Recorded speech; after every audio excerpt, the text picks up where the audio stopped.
Thank you, Mr. Chairman. Secretary Stackley, a November 2015 report from the Government Accountability Office found the Department of Defense measures to assess the effectiveness of its sexual assault prevention efforts were not fully developed and missing key attributes.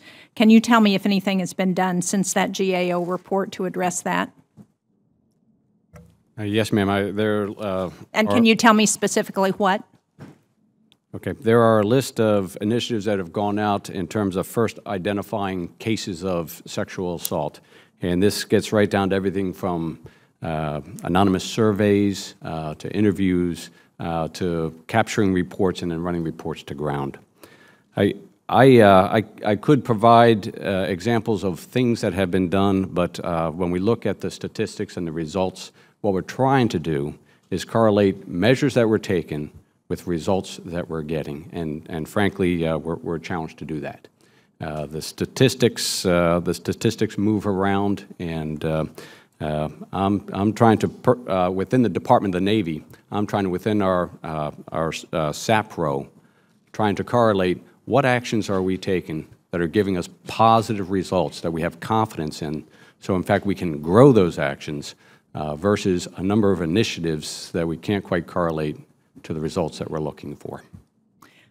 Well, I would argue that one of the challenges is that people are not being held accountable in a way that sends a very strong message to others that they serve with that this is unacceptable behavior. General Neller, according to 2014 RAND military workplace study, the Marine Corps has the highest rate of sexual assault among the service branches, and I know that we are not talking about sexual assault directly, as we often think about the definition in this scandal, but I do believe there's a correlation between the two. And so can you just respond to why you think that is? And I appreciate your statements and the statements of everyone here about needing to address this issue, but understand that this committee has heard those kinds of statements for as long as I've been on the committee, and I think much longer. So it's hard to believe that something is really going to be done when we hear this repeated again and again, and we see these kinds of situations again and again. So why should we believe that it's going to be different this time than it's been in the past?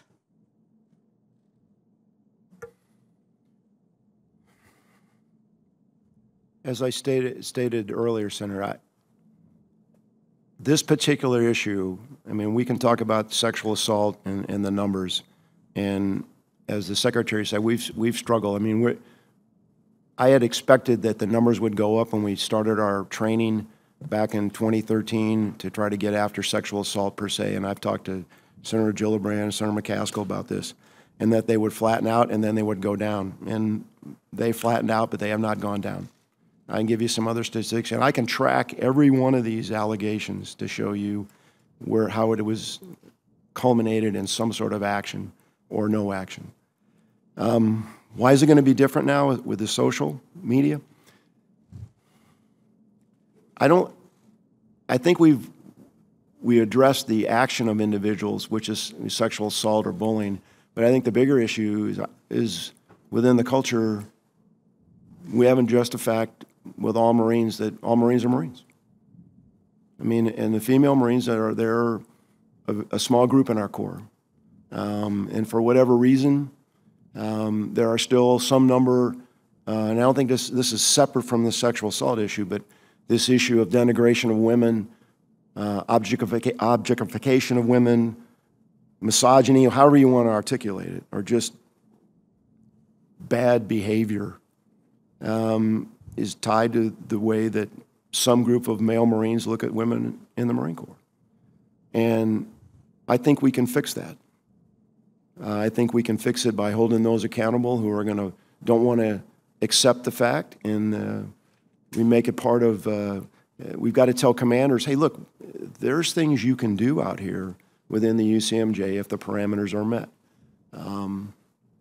But this is a very difficult problem. On the sexual assault thing, I'm not going to give up on any of this. I still think part of our, I mean, I could give you the demographics, and that's an excuse. You know the percentage of the Marines and what their ages are and all that, and the numbers. We're a young force, okay, but they're Marines and they're expected to conduct themselves at a higher level. You expect that, I expect that. I think that alcohol abuse is another problem that we're going to have to deal with, that I think will get after that. But this is all about our leaders going out there, setting the example, and expecting that behavior is going to be in a certain way. Is it going to be different?